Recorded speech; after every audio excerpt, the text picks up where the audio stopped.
विषय में फिर से आपका स्वागत मैं करता हूँ।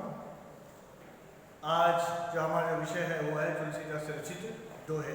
तुलसीदास के बारे में हम लोग उनके जीवन से संबंधित कुछ विवरण और साहित्य से संबंधित जानकारी जिज्ञासा हम लोग प्राप्त कर चुके हैं।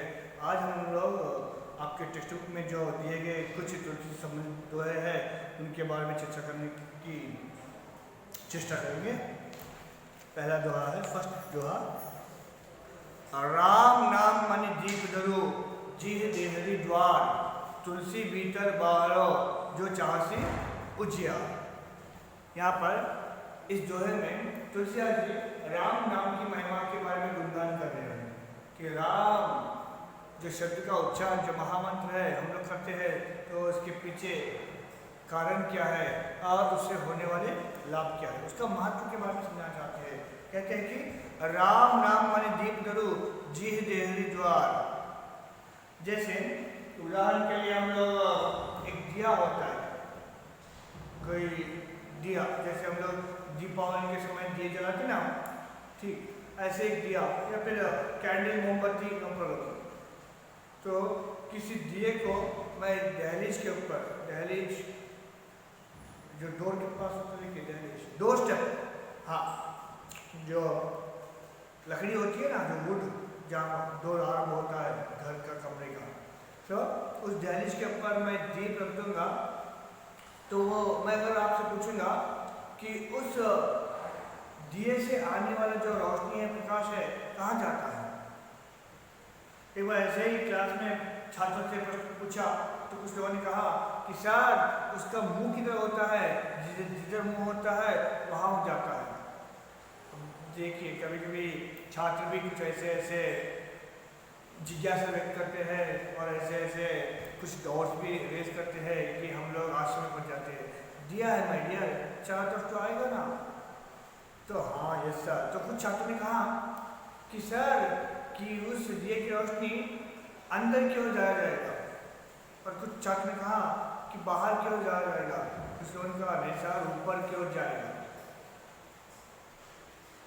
तो जनरली छात्रों का जो है ना ऐसी सोच मैं आपको बताता हूँ। राम नाम मन दीप धरो जीह देहरी द्वार। जैसे एक द्वार के पास, दहलीज के पास हम उनको दिया देते हैं तो दिया का जो उजाला है अंदर की ओर और बाहर की ओर दोनों ओर जिस प्रकार से उसका रोशनी, उसका प्रकाश फैलता है, ठीक उसी प्रकार राम नाम रूपी दिए को अगर आप लोग अपने जिह्वा के ऊपर, जीभ के ऊपर धारण कर लेंगे तो अपने आप आपका यह संसार और वो संसार दोनों ठीक हो जाएंगे। क्या सर हम लोग समझे नहीं? देखिए राम राम राम राम राम नाम का उच्चारण करते जाएंगे तो अपने आप, मतलब इसको कहा गया है जीभ के ऊपर धारण करना, जिह्वा के ऊपर धारण कर लेना। अगर आप जिह्वा के ऊपर राम नाम की जो महामंत्र है उसको धारण कर लेंगे तो अपने आप अनायास आपका यह संसार और वह संसार दोनों ठीक हो जाएंगे, क्योंकि राम नाम में वो शक्ति है। क्योंकि राम नाम में जो शक्ति है किसी और अन्य में नहीं है, क्योंकि तुलसी के अनुसार राम से मतलब है और अन्य कोई शक्ति संसार में है नहीं जो पवित्र है, जो आपको सुख देता है, जो आपका जीवन को ठीक कर सकता है, सुधार सकता है। और इतना नहीं, आपके इस संसार को और आपके उस संसार को दोनों को भी ठीक करने योग्य एकमात्र शब्द है राम। तो तुलसीदास का कहना है कि जीवन पर राम नाम का शब्द का उच्चारण कीजिए, बस अपने आप आपका जीवन ठीक हो जाएगा। You become shock. मैं एक छोटी सी बात यहाँ पर कहना चाहूँगा कि सर इसमें कौन सी बड़ी बात है, हम हर कोई राम राम जप लेगा, नो प्रॉब्लम। मतलब अपने अपने धर्म के हिसाब से यहाँ पर दूसरे के राम ही सब कुछ है तो उन्होंने राम का नाम कहा है। तो राम नाम कहने में कौन सी बहुत बड़ी बात है सर, हम लोग उसका जाप कर लेंगे, उस महामंत्र को हम लोग जीवन में धारण कर देंगे, लेकिन ये हर किसी को संभव नहीं है। फॉर योर काइंड इन्फॉर्मेशन में कहना चाहूँगा कि हर कोई राम नाम का शब्द का उच्चारण नहीं कर सकते हैं। जैसे कि आप कि एक समय जो रत्नाकर था, जो अंगुलीमाल के भी नाम से भी बहुत प्रसिद्ध हुआ था, मतलब वो एक चोर था, लुटेरा, डाकू और हत्यारा भी था। जो भी राहगीर होते थे, मुसाफिर होते थे, जो भी यात्रा के लिए जाते थे, तो जंगल के माध्यम से, रास्ते से, तो उनके ऊपर अचानक टूट पड़ना पेड़ के ऊपर से, और उनके पास जो भी संपत्ति है, आभूषण है, धन है, उस सबको लूट लेना। और कभी कभी उंगलियों के ऊपर अंगूठे हैं, रिंग्स, तो वो नहीं निकलती है तो उंगलियों को भी काट लेना था बेचारा, इतना क्रूर था। सो उसके बाद एक ऋषि जैसे जा रहे थे एक दिन, तो उस रत्नाकर ने क्या किया है, उसके ऊपर अटैक किया है। अटैक करते हुए उन्होंने पूछा है कि लाओ, जो भी तुम्हारे पास जो भी धन संपत्ति माल है वो सब मुझे दे दो। तो उस साधु ने, संत ने कहा कि मेरे पास क्या होता है बेटा, मेरे पास तो कुछ भी नहीं है। सो ऐसा कैसा हो सकता है, समथिंग यू शुड हैव, कुछ भी आपके पास है और आप मुझे छुपा रहे हैं। सो उन्होंने कहा कि मैं तुझसे कुछ नहीं छुपा रहा हूँ, मेरे पास कुछ भी नहीं है। तो रत्नाकर ने पूछा कि थैले में क्या है, शो भी, जो आपके पास थैला है ना, जो जोगियों के पास होता है वो थैला। सो कहता है कि थैले में कुछ नहीं है, no give it to me. So खुद देखते हैं तो उसमें पाते हैं कि एक जोड़ा कपड़ा है और एक जपमाला है, एक लोटा है जो पानी पीने के लिए लोटा है, और कुछ नहीं, एक छड़ी जो आसन के ऊपर रखने के लिए रख लेते हैं। इससे बढ़कर कुछ भी नहीं है। पूछता है कि ऐसा कैसे हो सकता है कि बिना कुछ भी कोई व्यक्ति कैसे हो सकता है। सोचने का कि मुझे इसकी आवश्यकता नहीं है, क्योंकि मैं तो जोगी हूँ, मुझे इन सब किसी चीज़ों की आवश्यकता है नहीं। सोचने का कि अरे हमें तो बहुत कुछ चाहिए खाने के लिए, भोजन या फिर इत्यादि कुछ और उपभोग करने के लिए, कुछ और लग्जरी थिंग्स वी मस्ट। सोचने कहा नहीं, जीवन जीने के लिए उन सबकी आवश्यकता नहीं है। तो तुम ये सब कुछ करते हो तो किसके लिए।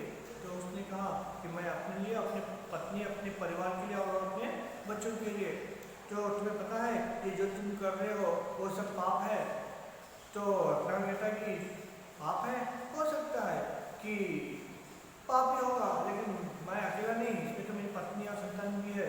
तो वो साधु पूछते हैं क्या तुम ये कह सकते हो कि क्या तुम्हारे पाप में तुम्हारी पत्नी और तुम्हारा संतान भी भागीदार है, क्या वो भी शेयर करेंगे क्या। उसने कहा निश्चिंत, क्यों नहीं करेंगे। अगर मैं पाप करता हूँ, पाप कमाई ले आता हूँ, तो मेरी पत्नी और संतान वो भी उनको उतने हक मिलेगा, राइट मिलेगा, शेयर मिलेगा। सो साधु ने कहा कि जाओ पहले जाके पूछ के तो आओ, जान लो कि तुम्हारे पाप में वो भागीदार होना चाहते हैं या नहीं। सो रत्नाकर ने कहा अच्छा, तो तुम मुझे ये सब बहला के पुतला के तुम यहाँ से निकल पड़ोगे, ये संभव नहीं है। तो साधु कहता है कि जब तक तुम घर जाकर वापस नहीं आते तब तक मैं यही रहूँगा। तो रत्नाकर नहीं मानता है। तो साधु कहता है कि ठीक है, मुझे इस पेट से बांध दो, तब तो मैं नहीं जा पाऊँगा। तो रत्नाकर सोचता है कि आखिर ये साधु कुछ कहता है तो शायद कुछ बात होगी। ये सोचकर रस्सी के मान से उस पेड़ से उस साधु को बांधकर वो अपने कुटीर, अपने घर चले गए। और वहाँ पर घर में पत्नी कुछ काम कर रही थी, तो उनको बुलाए और पूछा है तुम जानते हो कि जो भी भोजन इत्यादि मैं लेके आता हूँ, धन जेवर, ये सब कहाँ से आते पता है क्या। पत्नी कहती है मुझे नहीं पता, मैं ये सब पाप कमाई से लेके आता हूँ, लोगों की हत्या करता हूँ, लोगों को लूटता हूँ, डाका डालता हूँ। तो पत्नी कहती है कि ये तो मुझे पता नहीं कि आप कहाँ से लेके आते हैं, लेकिन मुझे इतना पता है कि पति का ये धर्म होता है कि पत्नी और संतान की रक्षा करना है, उनको जीवित रखना है, उनको सर्वाइव करना है। ये पति होने के नाते आपकी जिम्मेदारी है। आप पाप करते पुण्य करते, इससे हमें कुछ लेना देना नहीं है। तो पति पूछता है, रत्नाकर पूछता है तो तुम मेरे पाप में भागीदार नहीं रहोगी। पति कहती है कि मैं क्यों रहूँगी। बच्चों से भी पूछते कि बच्चे कहते हैं नो। रत्नाकर आश्चर्य में सोचने पड़ जाता है ये क्या है, मैं इतने मुश्किल से ये धर्म पिता सब कुछ लेके आता हूँ और ये लोग मानने की तैयारी नहीं है कि मेरे पाप में भागीदार होने के लिए। लेकिन जो मैं भोजन लेके आता हूँ या फिर सुख सुविधाएँ है, धन है, उसका तो लोग उपभोग करते हैं, लेकिन पाप में शामिल होने की तैयार नहीं है। ये ठीक नहीं कर फिर वो सीधा चला गया उस पेड़ के पास जहाँ पर साधु बंधे हुए हैं। वहाँ जाकर साधु के पास आते हैं और कहते हैं कि हे प्रभु, जैसे आपने कहा है वैसे पत्नी ने नकार दिया है। वो कहते हैं कि इससे मुझे बिल्कुल लेना देना नहीं है। आप ही बताइए कि मैं इन पापों से कैसे मुक्ति पाऊँ। तो उस समय उस साधु संत कहते हैं कि तुमने इतने पाप किए हैं कि उन पापों को इस जन्म में धुलना बहुत कठिन है। मतलब उससे तुम पीछे छुड़ाना चाहते हो अपने आप को, लेकिन बहुत कठिन है, लेकिन इम्पॉसिबल नहीं है, सो असंभव नहीं है। तो जैसे मैंने कहा कि मैंने जो पाप किया है उस सबके प्रायश्चित करने के तैयार हूँ, मेरा कुछ मार्गदर्शन कीजिए। कहकर वो उनके जो रस्सी से बंधे हुए हैं वो रस्सी खोल लेते हैं और उनके चरणों के ऊपर जाते हुए कहते हैं कि मुझे आप मार्गदर्शन दीजिए। तो उस समय साधु जो है ना, वो जो बहुत बड़े लुटेरे है, हत्यारा है, डाकू है, गुंडा है, उसको जो है ना राम नाम का शब्द देते हैं कि जब तक तुम जीवित रहोगे राम नाम का शब्द का उच्चारण करते जाओ। तो जैसे ही उस साधु ने कहा है और प्रार्थना कर जो है राम नाम का शब्द का उच्चारण करने के लिए आगे बढ़ा है, तो वो इतने सारे पाप किया है कि राम शब्द का उच्चारण नहीं कर पा रहा था। राम शब्द का जब उच्चारण नहीं कर पा रहा है तो फिर साधु से विनती करते हैं कि मैं राम शब्द का उच्चारण नहीं कर पा रहा हूँ, क्योंकि मैं इतना घोर अन्याय, इतना अत्याचार कर चुका हूँ कि मेरे पास ये हक नहीं है कि मैं इस शब्द का उच्चारण कर सकूँ, क्योंकि मैं अपवित्र और वो पवित्र हूँ। तो साधु सोचते हैं, उसके बाद कहते हैं ठीक है, तुम राम शब्द का उच्चारण नहीं कर पाते हो, तुमने बहुत सारे लोगों को मारा है ना, तो तुम ये काम करो, मरा, क्योंकि अब तुम मर चुके हो और तुम एक नया जीवन धारण करोगे, इसलिए ये जपते जाओ, मरा मरा मरा मरा मरा मरा मरा मरा मरा राम राम राम। बहुत समय तक जब ये मरा मरा शब्द का उच्चारण करने के बाद कहा जाता है कि कुछ महीनों के बाद, कुछ वर्षों के बाद कहीं जाकर मरा बिकम राम। तो इस प्रकार से अपना कर राम नाम को प्राप्त करते हैं और फिर तपस्या करते हुए रत्ना कर बिकम वाल्मीकि। उसके बाद फिर वो रामायण, राम से संबंधित रामायण की रचना करते हैं। तो राम नाम कोई साधारण शब्द नहीं है, राम कोई साधारण शब्द नहीं है, उसकी बहुत बड़ी महिमा है। यहाँ पर वो तो कहना चाहते हैं कि राम नाम रूपी दीप को अगर आप लोग दहलीज के पास रखेंगे तो अंदर भी रोशनी देगी, बाहर भी रोशनी देगी।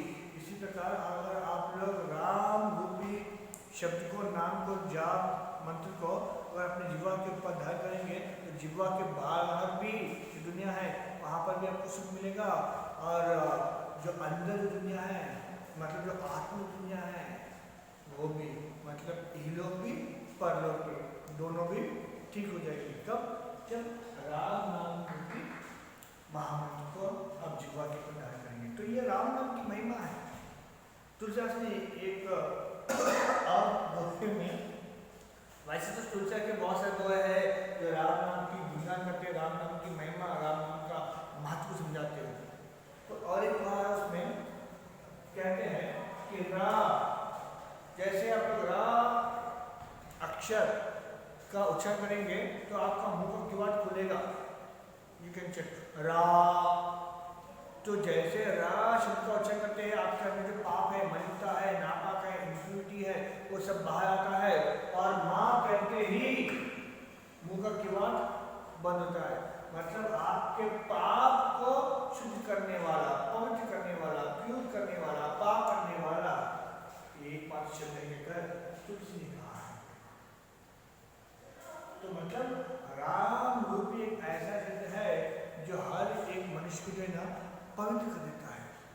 आप लोग ध्यान देकर ये कह सकते हैं कि राम नाम का केवल, क्योंकि यह इस शब्द को पढ़ने के लिए बहुत बड़े पंडित या तपस्वी की आवश्यकता नहीं है। एक साधारण मनुष्य भी अगर राम नाम का शब्द को उच्चारण करेगा तो अपने आप उसका जीवन धन्य हो जाएगा। मतलब राम नाम की महिमा इतना बड़ा है। आगे बढ़ूंगा दूसरी दोहे की ओर। सूधे मन सूधे वचन सूधी सब करतुति, तुलसी सूधी सकल विधि, रघुबर प्रेम प्रसूति। सूधे मन सूधे वचन, जिसका मन सीधा है। यहाँ पर मन और वाणी की महत्ता के बारे में समझाया है तुलसीदास जी ने इस दोहे में। मन और वाणी, हाँ वाणी मतलब वॉइस, ठीक है। सो उसके बारे में समझाने का प्रयास किया है। जिसका मन सीधा है, जिसकी वाणी सीधी है, अपने आप उसके कार्य भी सब बिना किसी विघ्न के, बिना किसी इंटरप्शन के, बिना किसी अंतराल के ही अपने आप समाप्त हो जाते हैं, अपने आप संपूर्ण हो जाते हैं। जिसकी वाणी ठीक है और जिसकी बुद्धि ठीक है, जिसका मन ठीक है।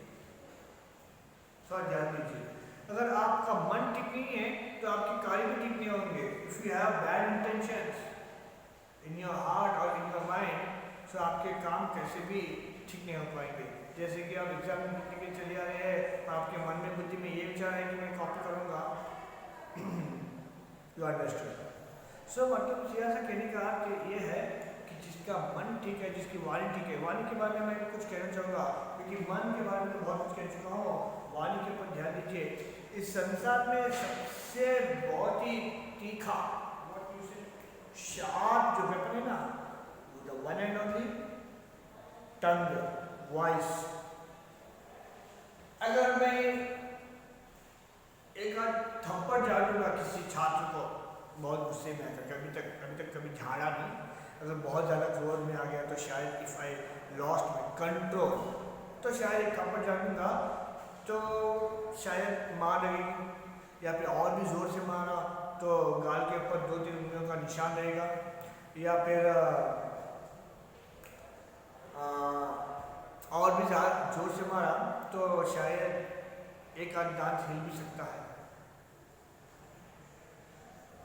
कहने का तात्पर्य यह है, अगर मैं हाथ से मारूंगा, जो दर्द है, जो निशान है, या फिर कुछ वुंड हुआ है तो कुछ समय के बाद चला जाएगा। लेकिन जो हम लोग मुंह से जो अटैक करते हैं ना, जो वाणी से हम लोग जो अटैक करते हैं ना, वो जीवन भर नहीं जाएगा।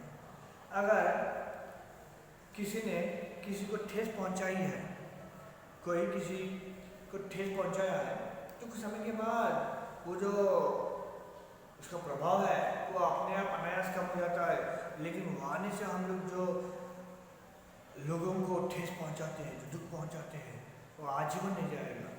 बचपन में किसी ने मुझे कुछ कह दिया है, आज मुझे याद है कि सो एंड सो व्यक्ति ने मुझे ये कहा है, सो एंड सो संदर्भ में, जबकि वो बाल्यावस्था का है, लगभग 30 साल पुरानी जो विषय है, आज भी मुझे याद है। क्यों? क्योंकि उन्होंने वाणी से मेरे ऊपर प्रहार किया था, वाणी से।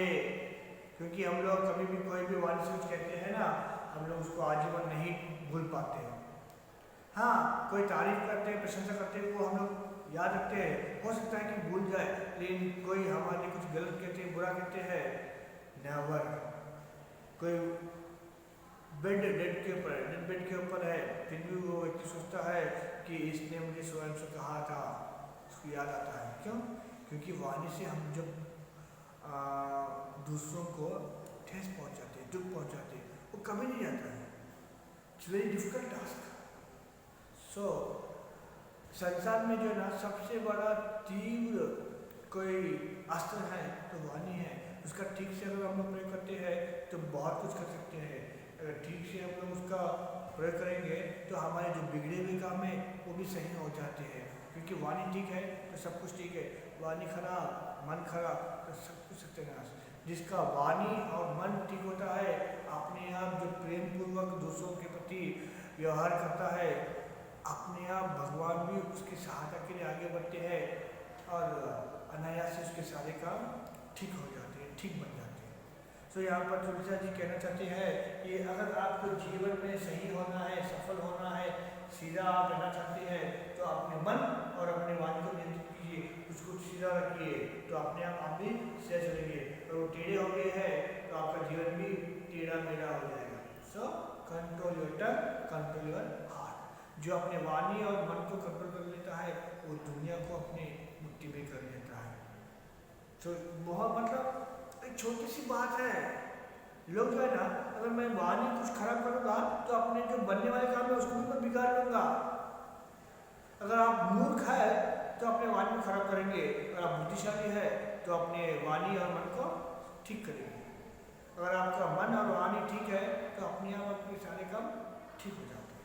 मैं आशा करता हूँ कि आप लोग इन दोनों के ऊपर ध्यान देंगे और आपके जीवन में भी, क्योंकि जो 500-600 साल इन महापुरुषों ने जो कहा है आज भी हम लोग पढ़ते हैं, so still it is contemporary, still it is applicable, still we must follow it.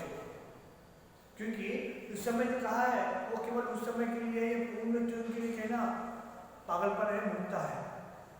ये आज भी इतने रिलेवेंट है। आज भी हम लोग उसको अमल करना चाहिए। अगर अमल करेंगे तो हमारा जीवन ठीक हो जाएगा, अगर अमल नहीं करेंगे तो हमारा जीवन सत्यानाश हो सकता है। So we must careful. आगे बढ़ूंगा तीसरी दोहे की ओर।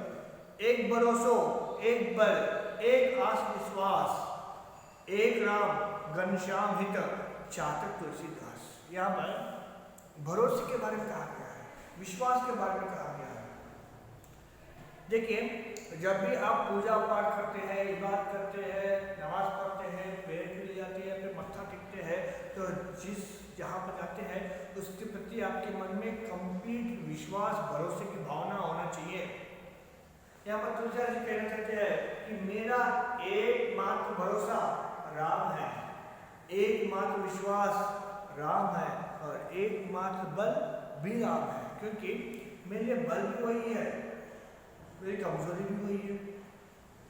अगर मैं उनका नाम लेता हूँ तो वो मेरा बल है, अगर मैं उनका नाम लेना बंद कर दूंगा तो मेरी कमजोरी है। हो सकता है कि मेरा पतन हो जाए, हो सकता है कि I must lost myself. So यहाँ पर एक भरोसो, एक बल, एक आत्मविश्वास, मतलब यहाँ पर तुलसीदास कहना चाहते हैं कि एकमात्र मेरा जो बल है, एकमात्र मेरा जो विश्वास है, एकमात्र मेरा जो भरोसा है वो केवल राम है। राम ही मेरा बल, राम ही मेरा भरोसा, राम ही मेरा विश्वास है। जैसे संसार में एक पक्षी हुआ करती थी, ये पुस्तकों में सुना है, अभी तक मैंने इसको देखा नहीं है। और जब मुझे पढ़ाया गया था तब मैं उनसे पूछा कि ये पक्षी है क्या, तो जैसे हमने भी पढ़ा है, हमने भी नहीं देखा है। अगर आपने देखा है तो मुझे बताइए। चातक पक्षी, name of a bird, kind of A bird, ये एक पक्षी है। संसार में चातक के एक पक्षी है। जब वर्षा होती है, आप घर में बैठे हैं आप लोग, जब वर्षा होती है बाहर, तो जब वर्षा होती है ना तो उन्हीं स्वाति बूंदों को पीकर जीवित रहने वाले पक्षी है। जो आसमान से, आकाश से, अंबर से, गगन से जो टपकता है ना पानी वर्षा ऋतु में, केवल उस पानी को ही पीता है। जो नीचे जो पानी गिरा है नेवर टच इट। चातक पक्षी जैसे चातक, ऐसे कहा गया है, मुझे मत पूछिए कि सर ऐसा है तो हमें बताइए, मुझे पता चला तो मैं आपको बताऊंगा, ठीक है। सो जैसे चातक पक्षी केवल स्वाति बूंदों के ऊपर ही निर्भर होता है, डिपेंड होता है, सो ठीक इसी प्रकार मैं भी केवल राम के ऊपर डिपेंड हूँ, राम के ऊपर भरोसा रखने वाला हूँ, राम को अपना बल मानकर जीने वाला हूँ। जैसे चातक पक्षी स्वाति बूंदों को पीकर ही अपना जीवन व्यतीत करती है, कोई और अन्य पानी बिल्कुल नहीं पीता है, भले वो मर जाए, भले वो मर जाए, लेकिन दूसरे अन्य पानी कभी न पी है न पिएगा।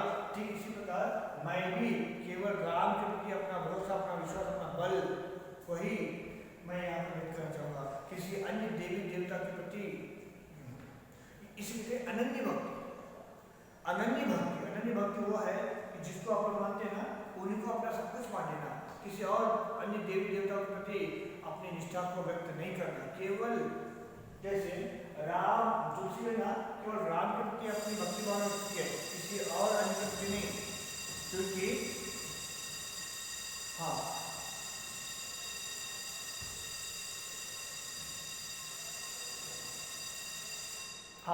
क्योंकि तुलसी के लिए राम में सब कुछ है, राम में तो कुछ भी नहीं।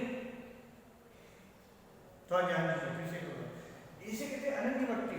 जैसे मैं भक्ति करता हूँ, मैं राम के प्रति भी भक्ति भावना व्यक्त करता हूँ, मैं शिव के प्रति भी भक्ति भावना व्यक्त करता हूँ, मैं माँ दुर्गा के प्रति भी भक्ति भावना व्यक्त करता हूँ। मेरी भक्ति साधारण भक्ति है, लेकिन ये अनन्य भक्ति है। केवल एक ही देव, एक ही इष्ट, एक ही आराध्य, इसे कहते हैं अनन्य भक्ति, कोई और अन्य नहीं, केवल एक माता। सो यहाँ पर तुलसी राम के प्रति अपने राम के चरित्र की भक्ति भावना प्रकट करते हैं, साथ ही साथ कहते हैं कि मैं अनन्य भक्ति को मानने वाला हूँ। ठीक है, इन भक्तियों के बारे में कभी संदर्भ मिला तो फिर से मैं आपको डिटेल समझाऊंगा। मैं आगे बढ़ूंगा चौथे दोहे की ओर। मातो पिता गुरु स्वामी सिख धरि करहि सुभाय, लह लाभो तीन जन्म कर न तो जन्म जग जाए। ये थोड़ा अटपटा चटपटा है, लेकिन मैं आपको सिंपलीफाई करके समझना चाहूँगा। यहाँ पर तुलसीदास जी कहना चाहते हैं कि जो भी मनुष्य के रूप में जन्म लेते हैं ना, उनको चाहिए कि 3 ऋण उतारने की आवश्यकता है।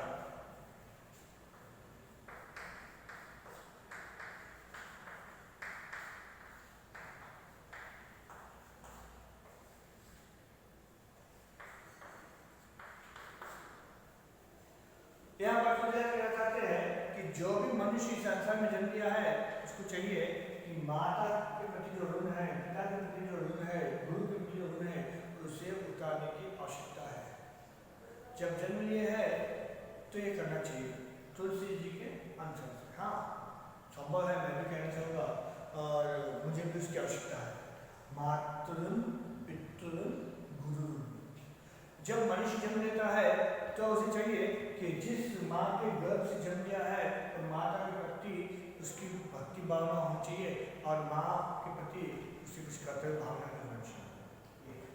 पिता जो हमें इस संसार से परिचय करवाते हैं, संसार क्या है बतलाने की चेष्टा करते हैं, हमारा हाथ पकड़कर बतलाते हैं कि ये है दुनिया, ये संसार है और यहाँ पर किसके साथ कैसा व्यवहार करना चाहिए, ये बताने वाले होते हैं पिता। माता ने जन्म दिया है, पिता ने दुनिया को बताया है, दोनों भी बहुत बड़ी भूमिका निभाने वाले हैं। और तीसरे प्रमुख व्यक्ति हमारे जीवन में होते हैं टीचर, गुरु। गुरु वो है, इन्होंने जन्म दिया है, इन्हें रास्ता बताया है, लेकिन उस रास्ते के ऊपर कैसा चलना ये बताने वाले होते हैं